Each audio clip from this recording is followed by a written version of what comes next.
Well, welcome everybody. We are back for what I sure hope to be episode 17 of Chairmen of the Boards. If I'm wrong, just look at the title.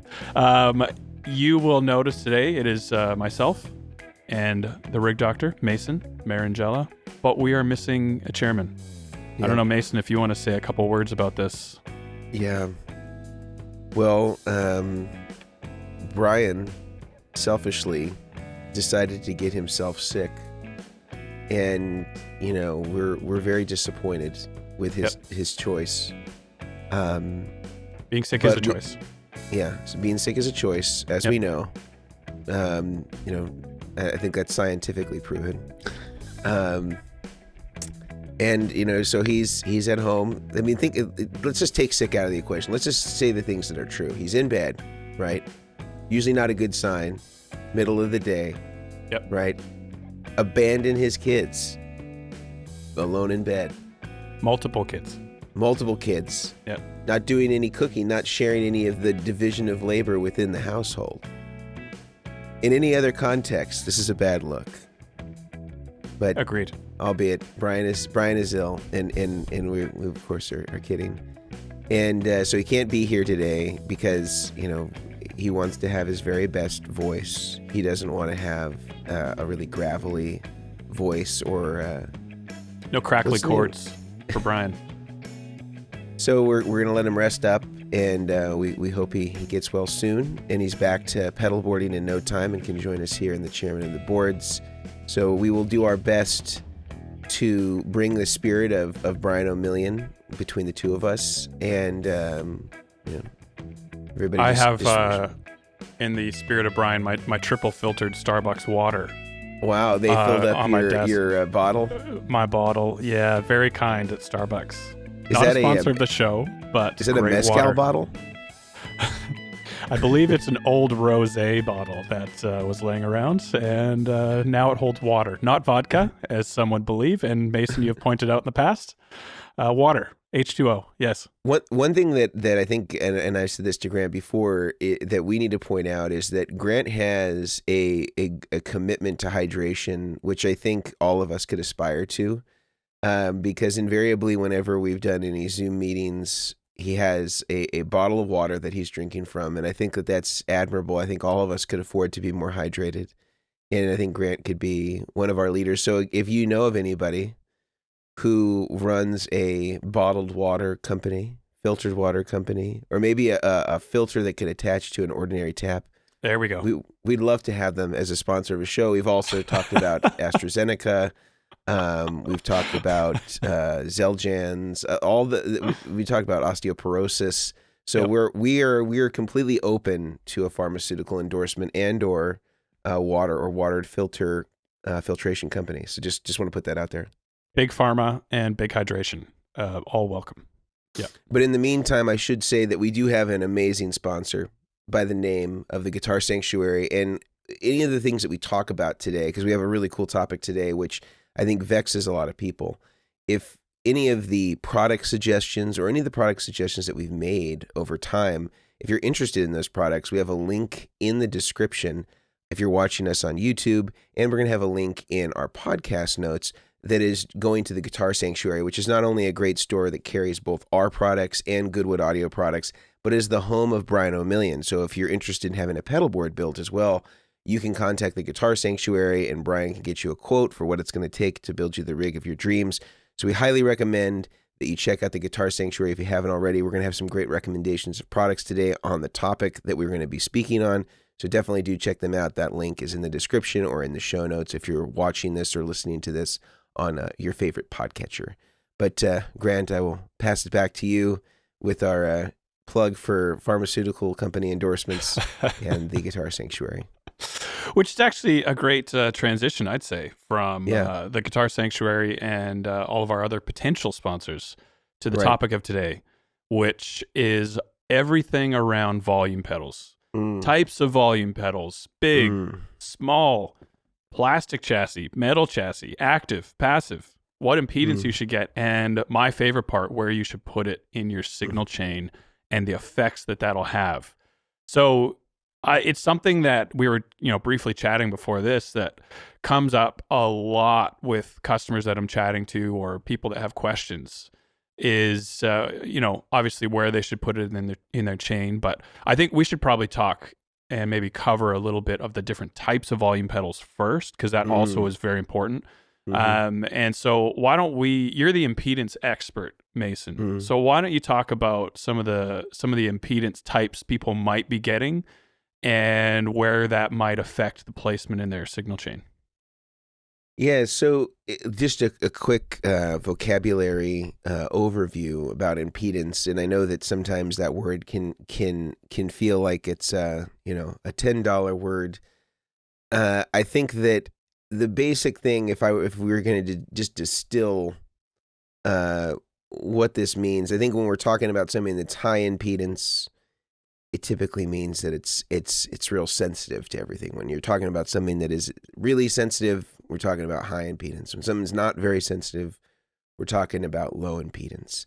And so when we're using that word, those are just kind of like a baseline to keep in mind when we're talking about pedals. Now, when it comes to volume pedals, there are high and low impedance volume pedals. And it doesn't necessarily mean in this context that they're really sensitive to everything, but we're typically trying to match the value of the potentiometer to the thing that is going to be driving them to get sort of the best version of it. So when we think about volume pedals that are connected right after the guitar, generally we think about a 250K pot, which is considered a high impedance volume pedal, which is matching for most guitars a 250K pot that's inside of the guitar by way of the volume control. Now, for Gibsons, this is different. Gibsons are normally 500K. I don't know if there's any companies that make 500K volume pedals, but presumably if they did, that would even be a better fit if you were going to be putting your volume pedal first. But there's really no perfect volume pedal impedance. It's just kind of like the best estimate of what the impedance should be to kind of produce the desired result with the least amount of tone suck. All passive volume pedals, especially right up in front, are going to have some degree of tone suck. It's just not possible to circumvent. We'll talk about ways to circumvent that later. So 250K high impedance volume pedal, that's made to come right up front. Guitar goes straight into it. It's emulating the same impedance as far as it's emulating the same value as your volume pot. Low impedance volume pedals are typically between maybe 10 and 25K as opposed to 250K, which is a high impedance volume pedal.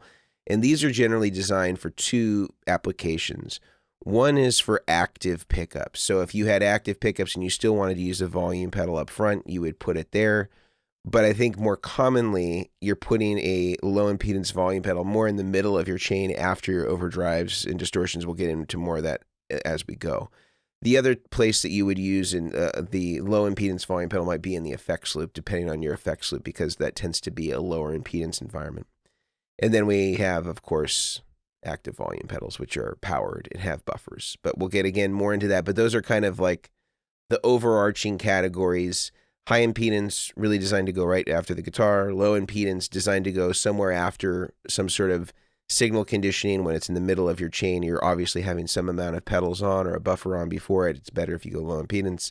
And then you have the active stuff, which is powered. So it basically has like a buffer in the volume pedal.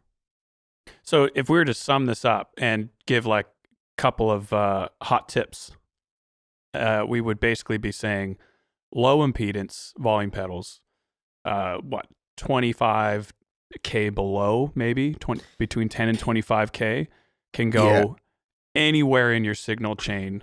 This is with a little bit of a asterisk beside it, but for the most part, anywhere in your signal chain except up front. Unless you had a buffer, or if you had a buffer. So like if you plugged your guitar into your Goodwood audio interfacer and then wanted your volume pedal right up front, you wouldn't want to go with a high impedance volume pedal because you've already converted the signal to low impedance. And that doesn't mean that a 250K is going to sound bad. It's just you want to stack the deck in favor of what you have already impedance wise. So if you've already got a low impedance signal hitting it, you want to have the lower impedance volume pedal. And that's why when we talk about volume pedals in the middle of the chain, like after the distortion and overdrive effects, that it's ideal to actually use a low impedance volume pedal, because even most pedals, are, let's say at best maybe are 100 ohms output impedance if they're on, or they're buffered. And at worst, maybe, reasonably probably like 10K, which is still a lot better than what passive guitar pickups would be doing as far as the environment that the volume pedal is going to see. So reasonably, I think 25K is going to be fine, which is the standard for low impedance volume pedals if you're going to be using them in the middle of your chain. I think that people are just so used to the common Ernie Ball volume pedals or Dunlop volume pedals. There's some companies that don't even make an alternative to a 250K. They just make a 250K. And so I think that some people are just presuming that that's going to be just fine. I think in some cases it might be, but I'd say if you want to optimize what you have, if it's not going first and it's not buffered, you would otherwise want a 25K, a lower impedance volume pedal. So let's say worst case scenario, is there, still talking only about passive volume pedals, is there an environment or a side effect of poor volume placement if if a customer or someone listening to this puts a 10K or let's say 25K volume pedal, low impedance volume pedal, front of their chain, no buffers, passive pickups? What can they listen for? Is there something they're going to hear, or is it more just like it could add up and be a negative thing in your pedal board, but it might not matter? Like, what are some things that we can listen for as guitar players? Oh, it'll definitely darken their signal and give them a bunch of roll off. So you would never want to do that. You would never want to put a 25K up front with passive pickups. And you'll notice the difference right away. It'll sound muddy. It'll sound dark. It'll like sound, your tone control has been rolled halfway type thing. Yeah, it won't sound good. So there's no reason that if you do like your volume pedal first, you would never want to use a 25K or low impedance volume pedal first. Without a buffer before. Without a buffer, yeah, or an active pickup, or preamp in your guitar, or bass. Same thing goes. We're bass friendly here, bass inclusive. Yeah. I love being able to talk about the practical examples for people listening. Like you'll hear a lot of talk about impedance, roll off, pickup loading, whatever it is. But being able to give like this is what you'll actually hear. So if you've noticed, like, oh, I got a new volume pedal, put it at the front of my chain, and my tone sounds horrible, this is probably what's going on, or this is a very good thing for you to check right away. The next thing I love talking about when it comes to volume pedals, if I can paint a picture for you, Mason, you're on the phone. Is this going to be more of a Jackson Pollock or a Van Gogh? I'm kind of curious what a Jackson Pollock interpretation would be of painting a picture of a volume pedal. We're going pretty literal here. We're just doing color for color, paint by numbers. Okay, so this is more of a Bob Ross. This is more my avenue of painting. Yeah, let's just make it as simple as possible here. So you're on the phone with a customer. They're talking you through their rig. They have a high impedance volume pedal. They're playing a Strat, good choice, into a 250K pot volume pedal, high impedance. Okay. They want to run their tuner off of that volume pedal right at the beginning of their chain. So they're using that volume pedal for the tuner out as well as sending to the beginning of their guitar chain. And you're nodding along, active listening, loving it. What do you tell them at this point in the conversation? What are your thoughts? You first tell them, don't be a pervert because they've just parallel loaded their signal. Yep. Because what a tuner out is, in terms of the circuit, you come into the input jack, right, on your volume pot, and then immediately it's paralleled with another two wires to the tuner out, because they have to have the tuner always active, so it has to be before the volume pot, so that when you cut the volume pot off, that it's still feeding the tuner. So you have a passive volume pedal with a parallel load, or a Y, basically an internal Y cable from the input that's sending out to the tuner all the time. That is going to have a more detrimental effect on your rig if you just put the volume pedal and tuner in series with each other. There's no benefit unless you had an active volume pedal, or if you had a really high quality buffer that was driving the volume pedal. There would be no reason to do that. It wouldn't be a benefit. Because people I know, they'll say, it's great. I got one less pedal in my chain because I run the tuner out of my volume pedal. Yep. And where that might be true, the consequence is way worse than having that one extra pedal in your chain, because you've just created this parallel load with that tuner just sitting out there. So it's not good. And it is an unintended consequence of, somebody on the gear page saying, oh yeah, just go ahead and throw it in your tuner out, no problem. We all do it. I mean, they put the tuner out there for a reason, right? It's meant to be used. Yeah. I mean, I think in the olden days, the Oregon Trail, Yes, of course, they didn't know better, yep. Right? I mean, there's people made bad decisions. George Washington, wooden teeth, people did things, and we know better now. Sorry, as I spit out my water on the George Washington reference. Yes, we've learned from our past mistakes, and now we have better materials and more knowledge to work with. Right. And so as a general rule, I don't know if you would agree with this or not. As a general rule, I say friends don't let friends use the tuner out on their volume. Yeah. So at your church or wherever it is that you're gigging, whatever stage, if you see anybody making this faux pas, yep. I think it's best to address them directly, and just explain to them, that you never want to get caught with your pants down at a gig using your tuner Metaphorically out. Speaking, yes. Metaphorically speaking, yeah. Or literally speaking, yeah. Yeah. Yeah. I think those are words to live by. I would give you one more scenario here, one more quick rapid fire question on this, and then we'll move on. Would you rather have a guitar player without a tuner entirely? They can't tune the entire gig, or a guitar player that's using a tuner output first in their signal chain, like we just talked about. So you can have horrible tone in tune, or you can have potential tuning issues, but they sound awesome. I think we still have to have the tuner in the chain. I think it's important that we're in tune, even if our tone is diminished to some degree. Significantly. Yep. Yeah. I just had to bring it up. Unfortunately. Yeah. Yeah. No, luckily, it's a hard luckily we all have perfect pitch, right? I mean, we just we don't need tuners. Yeah. Yeah. I wish that was the case. Okay, so that's the passive volume pedal. Obviously there's a bit of a fix here, and we haven't talked yet about the other type of volume pedal. If there is a drum roll effect, I think this would be the great place to put it.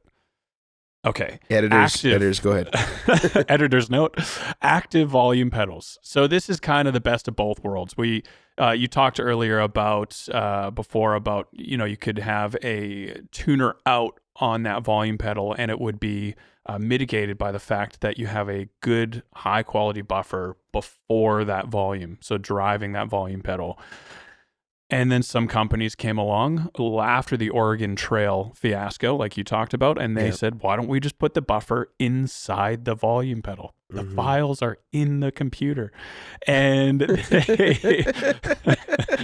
they put the buffer in the volume pedal, and now instead of doing a passive split or a parallel send out to that tuner out, now we have a buffered split, and we don't really have any more of these tone suck issues if we wanted to use that tuner out. Your thoughts on active versus passive volume pedals? Is active always better, or is life just not that simple? Yeah, well, so just like with regular buffers, and we've talked about this on the podcast before, there is a wide degree of variability in quality of buffers. So just because you have a buffer doesn't mean it's a great one. Just because you have an overdrive doesn't mean it's a Klon Centaur. There is a wide variety of distortion and overdrive pedals with varying qualities and sounds, and there is a wide variety of buffers with varying qualities and sound. I would say the majority of buffers that are out there are actually not very good. I'd say maybe 3 to 5% of them are actually good. And we talked about what goes into those things, like, input and output impedance, and maybe their voltage swing is kind of another thing we haven't talked a lot about, but is very important to kind of indicate, the headroom of the buffer and its likelihood to distort. But to speak about active volume pedals generally, I think there's some that do a pretty good job of mitigating the issue of the tone suck by way of their active nature. Now, some of them, the buffer maybe is not as critical as, say, an input and output buffer, especially if you're using it in the middle of the chain, because the input and output impedance are not so impacted as, say, the guitar being loaded properly with an input buffer would be. One that comes to mind that I think does a really good job is the Lely one. I think that's probably the best one, not only mechanically, it's very well built, but also I think the buffer is about as good as you're going to find. I think some of the other volume pedals that are active historically that maybe preceded the Lely, like Hilton was a popular one. That one is real difficult to power. I think it takes like 12 or 24 volts. Yeah, it's 12. Yeah. And it and another challenge of that volume pedal is I think it was really designed for people that are seated because it's for lap steel and pedal steel. Yeah. And so if you're not seated, you kind of have an awkward foot position to make it really work. Is one thing, but I would also say that the buffer in that seems to add a lot of treble to my ear, and I haven't gone and investigated that. But the consequence to using an active volume pedal is sometimes you may not get where it will resolve the tone suck. It may also leave you artifacts on the opposite end of the spectrum, where maybe it's not dark and shrill, but maybe it adds an EQ that wasn't there before, or exaggerates a certain frequency to the rig that is displeasing. So I think that's the danger in just going right over to an active volume pedal comparatively to a passive volume pedal, and either using good quality buffering that's, starting and finishing the chain, and using a low impedance volume pedal. I've actually had more predictable results still sticking with passive and using good quality buffers, as opposed to going active, because you can't change the buffer that's in there. Whatever is in there, you're stuck with. So if it's something that does change the tone, that's it. Game over. You got the face tattoo. You got to live with it. That's fair. And I think out of all of the volume pedals I have tried, customers always ask, which one would you recommend? And it's always the Lely mono volume. And now they have different versions. They have a smaller version, the S, and they're coming out with more and more stuff, which is great. But I've never once had a customer come back to me saying that it doesn't work or it's failing. They sound great in my opinion. It's my personal volume pedal, the one I love to use. And yeah, they do a really good job. The cool thing about some of these other volume pedals, other than, I know that you're a big fan of the Ernie Ball. It works great for you. And let me just put it this way. I love the Ernie Ball taper. The sound that it gives you. Well, I know I just like the feel of the taper of the audio, like the audio taper pod is really even for me. Yep. Because every volume pedal also has a taper. Like Ernie Ball, I would say, is pretty even sweep, start to finish. It has a nice feel. Mechanically, it leaves a lot to be desired. I have 2 Ernie Ball 25K. They're called active. They're not powered, but Ernie Ball calls them an active volume pedal because I think they presumed it would be used for active pickups. I have 2 of them always. In fact, I should have like an Amazon like subscribe and save set for like every 6 months because I just blow through them that fast because they're not that well built mechanically. I just know that, but I love the feel of an Ernie Ball volume pedal, so I've just surrendered to the idea that they are, they're not durable goods and they're gonna fail. Yeah. And I just and I'm at peace with that. So kind of like a good set of tubes. Yeah. It's not a matter of if, it's a matter of when, but you're going to enjoy it on the journey. Yep. And I really like that low impedance one. The Boss ones a lot of people like too, the FV500L, and I like earlier incarnations of the Boss volume pedals. The problem for a lot of people with the new one is the taper is kind of weird. So if you can imagine, if you're looking at my hand here as a representation of the sweep, it kind of is like does very little, does a ton, does very little as it kind of comes closed. So it's kind of like the first 10% and the last 10% almost do nothing, and then kind of the middle 80% have the majority of the change.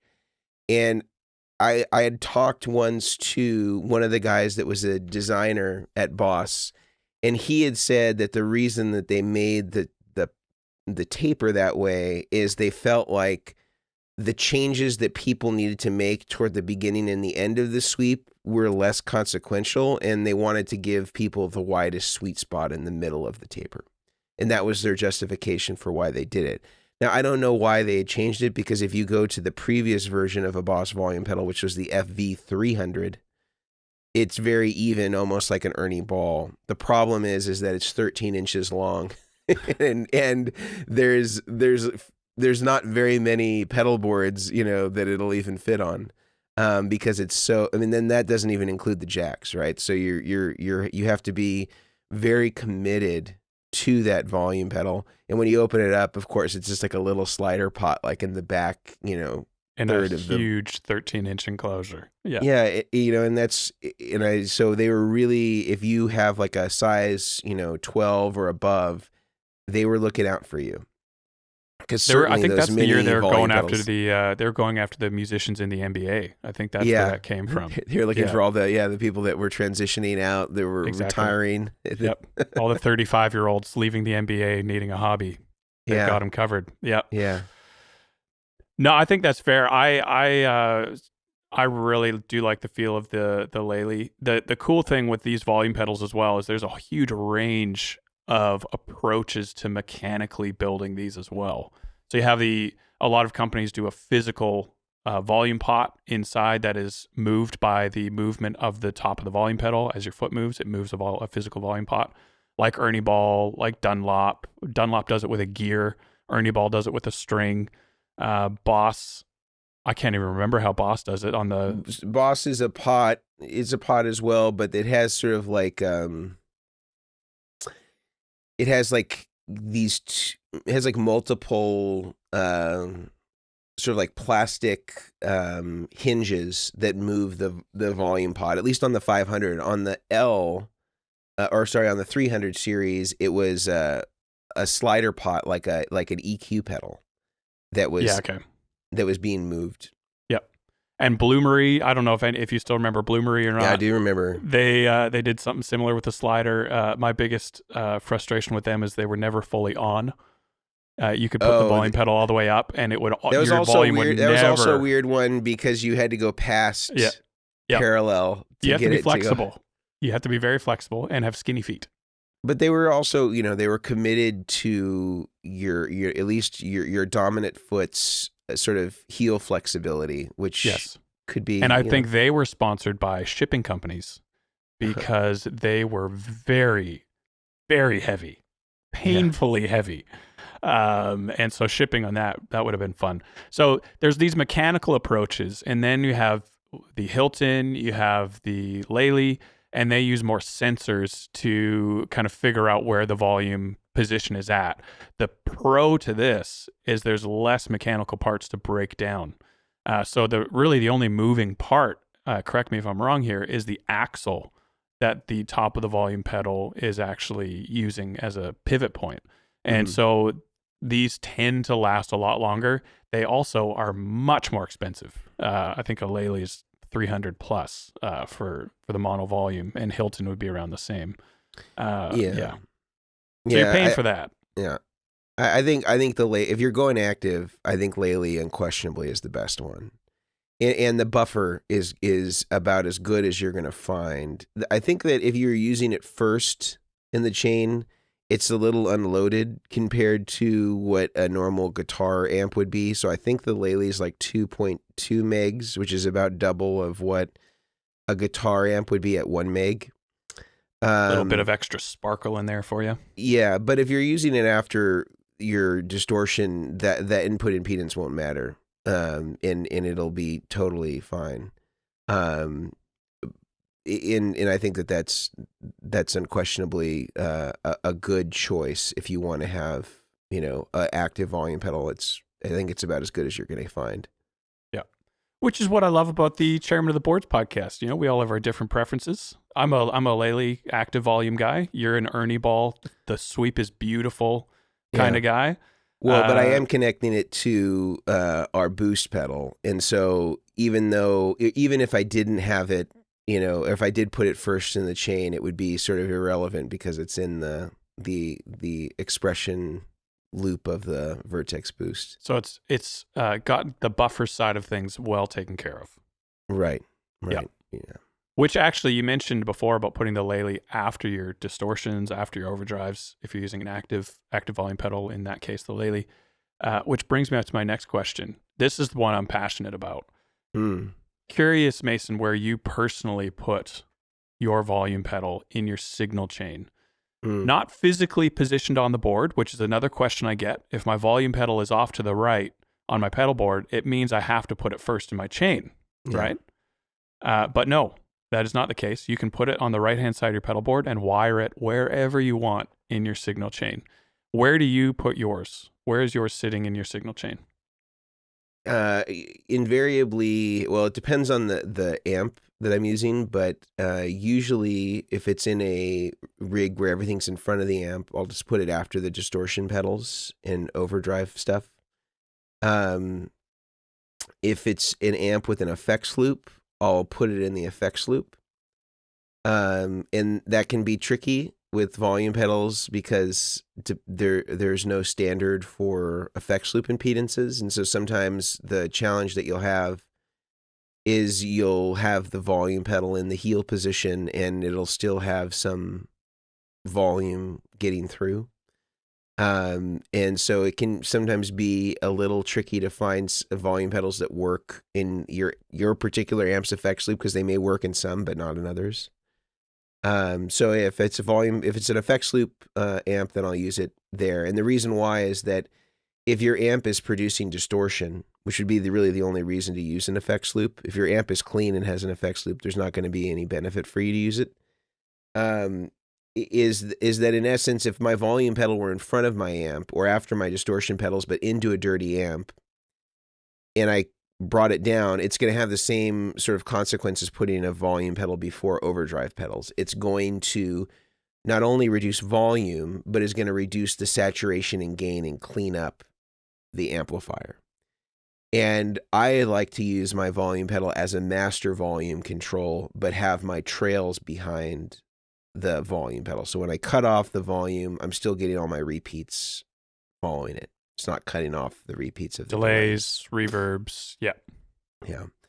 So by putting it in the effects loop, and putting my delays and reverbs and maybe some modulation pedals in the effects loop, I'm able to cut off the volume, still get my trails, and I'm able to use it as a master volume that not only will attenuate any gain pedals that I have running into the front of the amp, but also any gain that's inside of the amp. And it'll just attenuate, only change the volume. It won't change any of the tonal aspects of the amplifiers, though I just went back to it and turned the master volume up and down on the amplifier. So for me, that's the ideal way to use it. And I think some people are confused about that, because I had somebody say, well, I use my volume pedals for swells at church, so it needs to be first in my chain, as though putting it after your distortion pedals would somehow affect that. And it's fundamentally untrue. You still are able, the only difference is if the volume pedal is first, it's going to not only affect the gain and saturation of whatever you've got set up, and it's also going to affect the volume at the same time. So you're losing saturation, it's cleaning up, and it's getting quieter at the same time, affecting two variables. If it's after your distortion and overdrive effects, or it's in your effects loop, and you have your delays and reverbs also in the effects loop, it's acting as a master volume. So it's only bringing down the volume. It's not changing the gain structure or cleaning anything up. So you actually have more bang for your buck there, because you can turn down your volume pot on the guitar if you want the cleanup, and you also have a master volume on your foot. So you have it two different ways. Which is better than one way. I always tell people two options are better than one. Yes, I like that. I say very similar things to my customers, and usually how the conversation goes, we're talking through signal chain.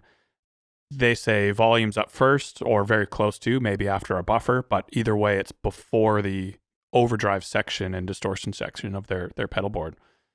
And then I ask them, like, well, why don't you, have you ever thought about putting it after your overdrives?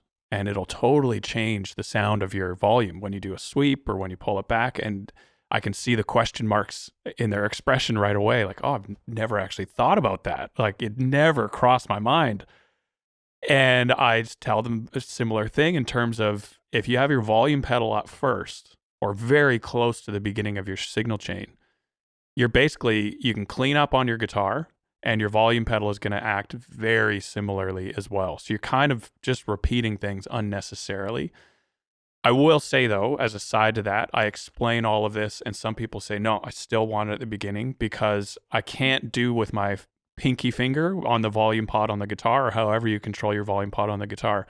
I can't do it the same as the volume pedal on my pedal board. It's easier with my foot. They got that pinky ring. It gets in the way. You got to get rid of the pinky ring. I tell them. And some people just want to do that, and that's not wrong. But all I would say, from hearing maybe Mason and I chat about this, I would just say, consider the differences of putting it later in your signal chain. And what this means, I know a lot of church players, like you mentioned, will want to do a lot of swells, or if you're into ambient music or soundscape music, if you do a swell, the lowest part of the volume, as soon as you can hear your guitar, if it's after your overdrives, after the preamp, or in the effects loop of your amplifier, you're going to hear clipping and texture and gain, and it'll just be at a quieter volume. And that is a great sound if that's what you're after, and can be really beneficial. If you hate that and you hate what I'm describing, beginning of the signal chain is where you need it to be, where it cleans up your sound, like Mason said. The other challenge, too, that we didn't mention is if it is first and you cut off the volume pedal, you're still going to have noise through the whole system if you have on any overdrive or distortion devices.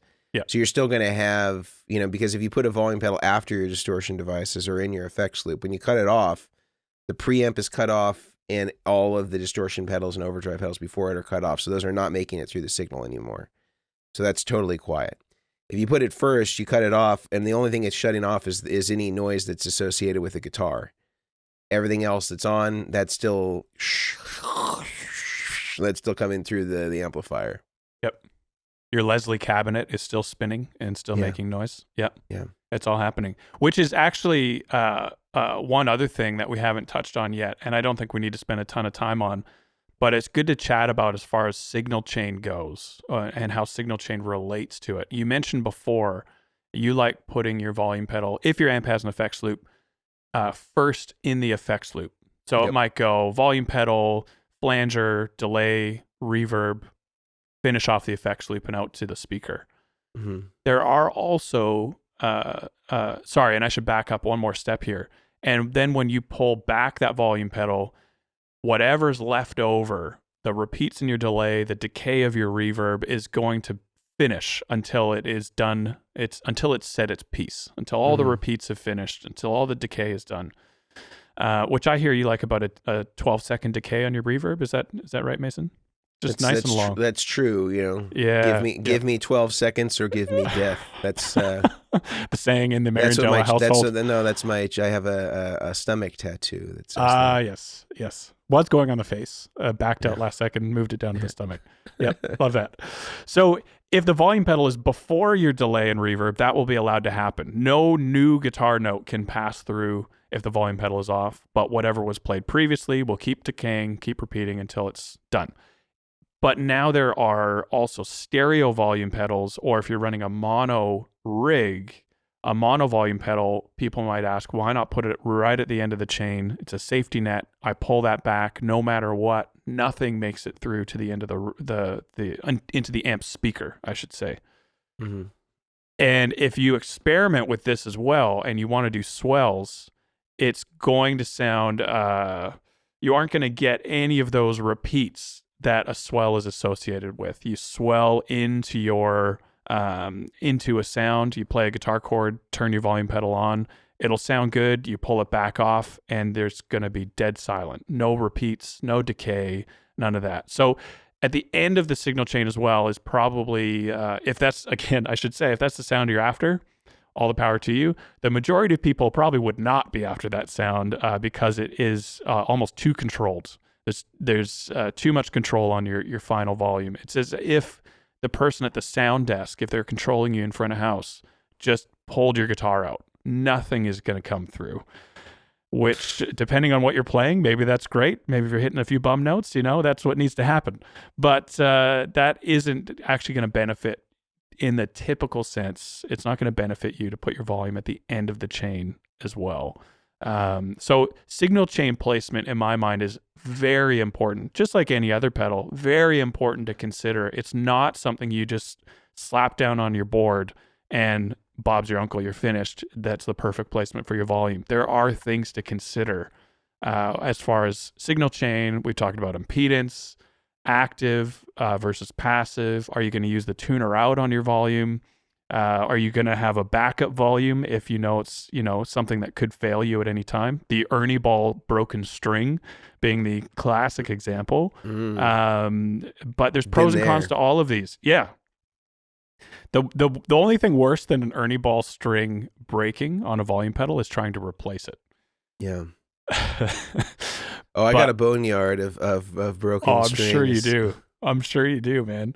So any other final thoughts, Mason, on signal chain or volume pedal types? Anything to help finish this up here?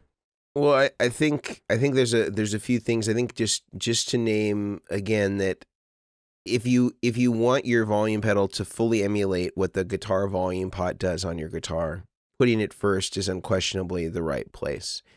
If you don't have any buffering going on before the volume pedal, then get the 250K high impedance one, or you can get an active volume pedal, and that will be your best solution. However, the better solution is to have a high quality buffer or an active volume pedal if you want to put it first, and use a low impedance volume pedal like a 25K.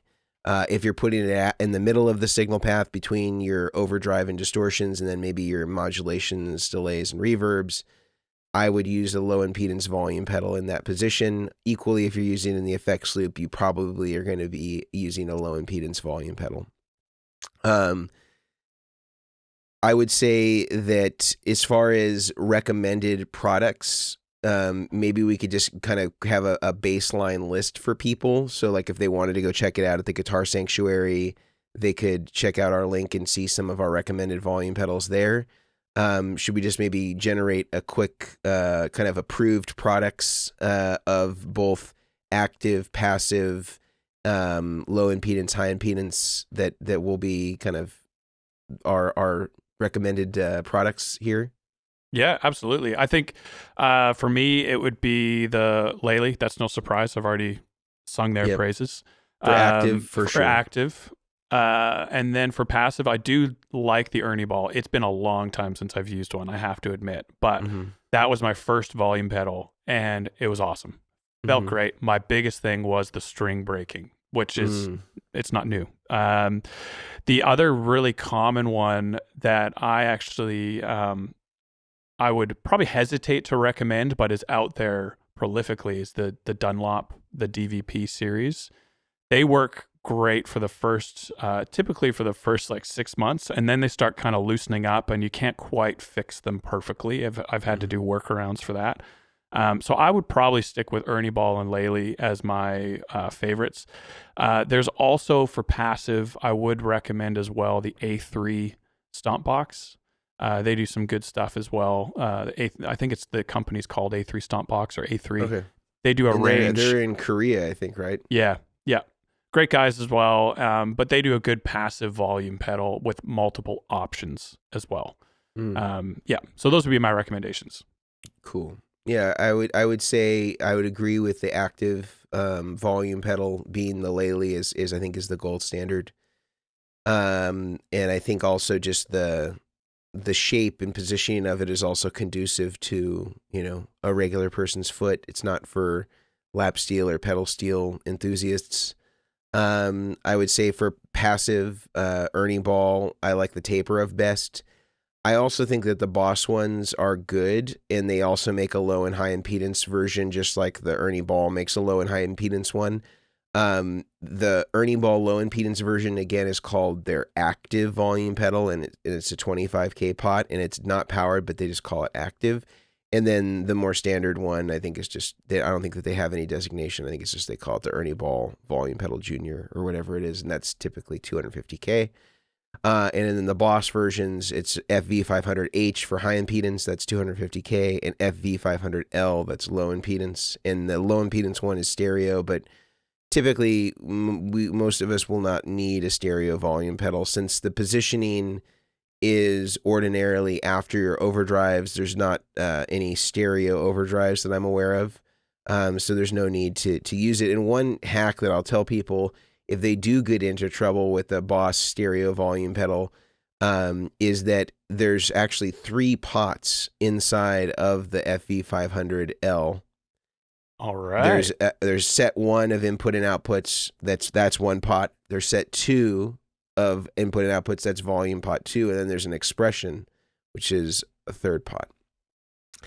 If you're running your Boss volume pedal and you start to have issues where it's getting scratchy and you can't clean it anymore with contact cleaner, you can simply unplug input 1 and output 1 and go into output 2 and input 2, and you have a fresh volume pot to start all over again with.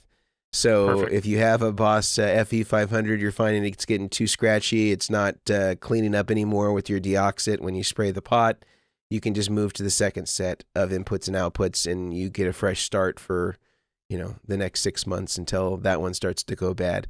Whereas if you got an Ernie Ball, you only have that one set of outputs. Or input and outputs. I just like the feel of the Ernie Balls. That's why I use them. And again, I'm not concerned about it because I'm using it in as an expression for the Vertex Boost, which is just kind of like a, basically a send and return loop for a volume pedal. So it turns any passive volume pedal into an active volume pedal, and then it can boost.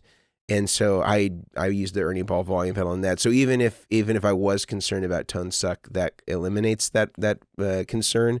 But I just love the feel of the Ernie Ball, so that's what I would say as far as best active and passive ones. I agree. I like mechanically some aspects of the Dunlop. I like the magnetic slider. I think that's a really smart idea mechanically. But I agree that it's hard to maintain them. They will loosen up over time, and think about a volume pedal. No other pedal on your pedal board is probably getting that amount of weight and impact continuously. So they tend to have more failures, just as wahs tend to fail more. They have a lot of weight, a lot of impact. They're being manipulated in a different way than any other pedal might be. And they tend to have failures mechanically as a consequence of that. So we just have to know that some of our volume pedals are on borrowed time. And if you're like me, you're just going to have some in reserve, because that it's just going to happen. That's it. So yeah, I don't have much more to add myself, but I feel like we covered a lot of ground as far as volume pedals go. and put your comments below. I mean, if you're on Apple Podcasts, it'd be awesome if you left us a review and help us get this podcast out to other people as well, like yourself and like us. Let's be honest. Yeah. We're right there with everyone else, figuring this journey out on the way to Tone Town as we go, and getting to chat about it along the way, which is perfect. And if you're on YouTube and watching, leave a comment with questions, volume pedals that we missed that you think should be top of the list. I would love to see that as well, because I'm always on the hunt for the latest and greatest and who's doing innovative things in the volume pedal market. Very competitive space. And any final words, Mason, from you?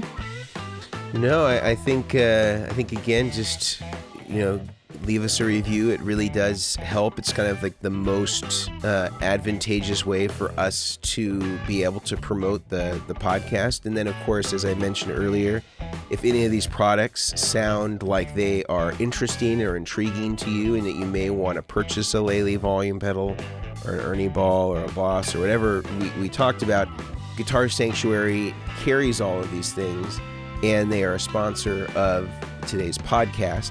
So if you would check out those links and see the inventory that they have available, and also if you're interested in a rig build, of course you can also inquire with the Guitar Sanctuary, which is the home of Brian Omilion, who is our missing chairman today. And it is a really wonderful shop, and they also carry Vertex products, they carry Goodwood audio products, and so you can kind of use that as a good one-stop shop to get everything that we talked about, in addition to products that we manufacture between Grant and me. Love it. Guys, thank you so much. We will send out another podcast next week. All right. See ya.